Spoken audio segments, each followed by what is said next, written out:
New Zealand में लोग घड़ी को आगे या पीछे इसलिए करते हैं क्योंकि वहाँ डेलाइट सेविंग टाइम यानी डीएसटी लागू होता है। यह एक ऐसी व्यवस्था है जिसमें साल के अलग अलग समय पर दिन की रोशनी का बेहतर उपयोग करने के लिए समय में बदलाव किया जाता है। इस प्रक्रिया को समझने के लिए इसके कारण, तरीका, लाभ और कुछ विवादों पर विस्तार से चर्चा करना आवश्यक है। आइए जानते हैं डेलाइट सेविंग टाइम क्या है। डेलाइट सेविंग टाइम एक प्रणाली है जिसके तहत गर्मियों में घड़ी को 1 घंटा आगे यानी फॉरवर्ड कर दिया जाता है ताकि शाम के समय अधिक देर तक प्राकृतिक रोशनी मिल सके। वहीं सर्दियों में घड़ी को 1 घंटा पीछे कर दिया जाता है ताकि सुबह की रोशनी का बेहतर उपयोग हो सके। न्यूजीलैंड में सितंबर के अंत में घड़ी को 1 घंटा आगे कर दिया जाता है। अप्रैल की शुरुआत में घड़ी को 1 घंटा पीछे किया जाता है। सवाल उठा है कि ऐसा क्यों किया जाता है? उसका उत्तर है दिन की रोशनी का बेहतर उपयोग। गर्मियों में दिन लंबे होते हैं। यदि समय को आगे कर दिया जाए तो लोग शाम के समय अधिक देर तक उजाला पा सकते हैं। इससे लोग काम के बाद भी बाहरी गतिविधियां कर सकते हैं। जब शाम को अधिक समय तक रोशनी रहती है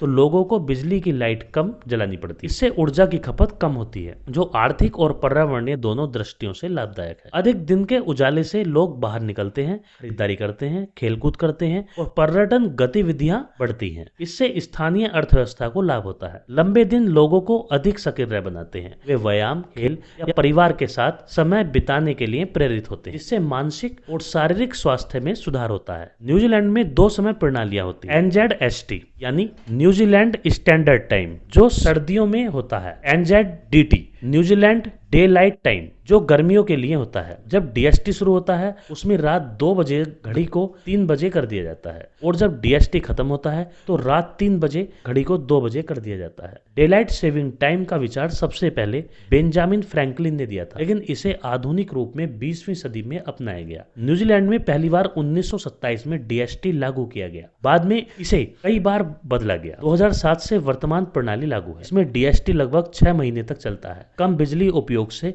लागत और पर्यावरणीय प्रभाव दोनों कम होते हैं। लंबे दिन से लोग ज्यादा काम और गतिविधियां कर पाते हैं। शाम को अधिक समय तक उजाला रहने से होटल, रेस्टोरेंट और मनोरंजन उद्योग को फायदा होता है। शाम के समय उजाला रहने से दुर्घटनाएं कम हो सकती हैं। हालांकि डीएसटी के कई फायदे हैं, लेकिन इसके कुछ नुकसान भी हैं। समय बदलने से लोगों की जैविक घड़ी यानी बायोलॉजिकल क्लॉक प्रभावित होती है, जिससे नींद में समस्या हो सकती है। कुछ शोध बताते हैं कि डीएसटी बदलने के बाद हार्ट अटैक और तनाव के मामलों में थोड़ी वृद्धि हो सकती है। समय बदलने से अंतर्राष्ट्रीय व्यापार, उड़ानों और डिजिटल सिस्टम में भ्रम हो सकता है। आधुनिक समय में कुछ विशेषज्ञ मानते हैं कि डीएसटी से ऊर्जा बचत बहुत कम होती है क्योंकि एयर कंडीशनर और अन्य उपकरणों का उपयोग बढ़ गया है। दुनिया के सभी देश डेलाइट सेविंग टाइम का पालन नहीं करते। अमेरिका, यूरोप और न्यूजीलैंड जैसे देश इसका उपयोग करते हैं। भारत, चीन और जापान जैसे देश डीएसटी नहीं अपना। भारत में डीएसटी नहीं है क्योंकि यहाँ दिन और रात की लंबाई में बहुत ज्यादा अंतर नहीं होता। न्यूजीलैंड दक्षिणी गोलार्ध में स्थित है जहां मौसम उत्तरी गोलार्ध में उल्टा होता है। वहां गर्मियों में दिन बहुत लंबे होते हैं, सर्दियों में दिन छोटे होते हैं। इसलिए डीएसटी वहां अधिक प्रभावी साबित होता है क्योंकि यह प्राकृतिक रोशनी के उपयोग को